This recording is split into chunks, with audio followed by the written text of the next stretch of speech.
السلام عليكم. الفيديو اللي انا عاملاه دوت لمباحث الانترنت. انتوا فين؟ انتوا فين من اللي بيحصل ده؟ انتوا فين من المناظر اللي احنا بنشوفها على التيك توك؟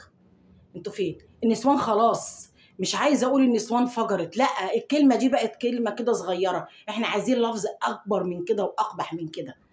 الوليه طالعه لابسه لي النقاب، لابسه نقاب وعماله تتشقلب، بتتشقلبي يا مره يا مهزأه، وتقول لك كبس كبس كبس كبس. كبس ايه؟ الهي يكبسوكي في قبر غويط ما تطلعي منه. ايه اللي انت بتعمليه ده؟ طالعه تتشقلبي وتبيني لنا ظهرك انا مش عايزه اقول حاجه تانية، مش عايزه اقول لفظ اتحاسب عليه. ايه اللي انت بتعمليه ده؟ كل ده عشان ايه؟ عشان تدعم، وعشان ده انت بتهيني بلدك وبتهيني الناس اللي عندنا، الشباب اللي مطحونه ومتمرمطه في الغربه عشان ترجع بشقه وتاكل لقمتها بعرق جبينها. بيتعايروا بيكوا يا شويه نسوان سفله، بيتعايروا بيكوا. والست الكبيره الشيخه العايبه اللي قاعده ومقعده 3 بنات ولادها مقعداهم على السرير عشان يكبسوا، وقاعده كل واحده فيهم قاعده، اللي مشلحه رجليها واللي عوجه رجليها كده، كل واحده بقى ونشطارتها بقى تبين اللي يعجبها. المهم التكبيس يزيد. ولا الراجل المهزأ اللي طالع وفرحان بان مراته طالعه ولابسه قميص وطالعه جنبه وعماله تتمرقع عشان يكبسوا.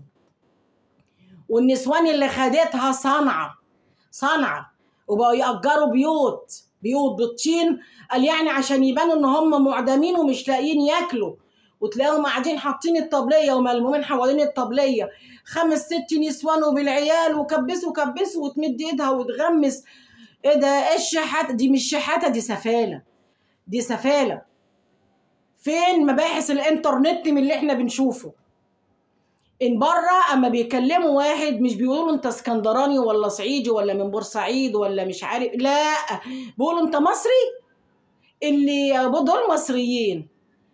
عرفتي يا سافله منك ليها يا نسوان. ما فيش في بيتكو راجل، ما فيش راجل في بيتكو يقول لك اللي انت بتعمليه ده قله ادب.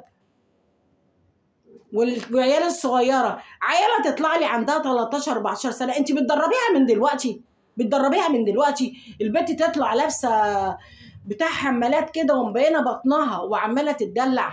ايه اللي هو ده اللي انتوا بتربوه على عيالكم؟ لا، هيطلعوا شاطرين او هيطلعوا يعني هيعدوكوا.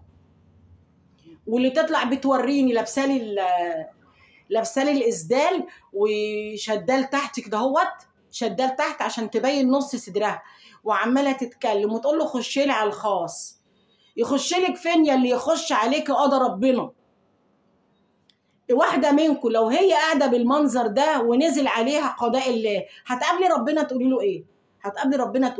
هو انتوا ما فيش في عيلتكم راجل؟ ما فيش في الشارع بتاعكم رجاله تتكسفي انك عينك تيجي في عينيهم؟ بتقولي لهم ايه؟ ولا انتوا كاتبين على بيتكم كده حاجه تانية؟ انا عايزه بس المباحث الانترنت تصحى للكلام ده شويه، تصحى للناس دي بتهنا. احنا بنتهان من تحت شويه ناس سفله، شويه نسوان مكانهم الحبس. والرجاله اللي بتطلع معاهم دي المفروض يروحوا يونسوهم في الحبس. ما هو الراجل اللي يطلع مراته عشان ياكل على قفاها وهي طالعه تتمرقع كده ما يبقاش راجل. ده ديوس ومكانه الحبس، يتحبس ويغور في 60 داهيه.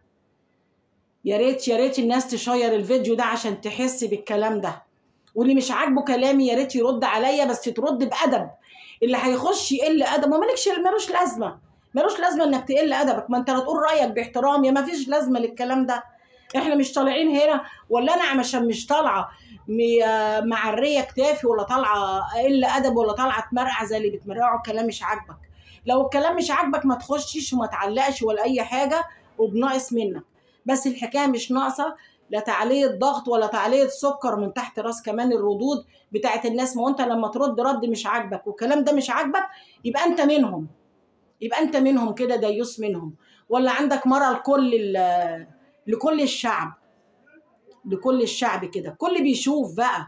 ما هو بكارت فكه بيشوفوا حرمه بيتك. يبقى وحرمه بيتك ايه يا عم؟ ده انت شكلك زي الحرمه اللي جنبك طالما ان انت سامح بكده. السلام عليكم.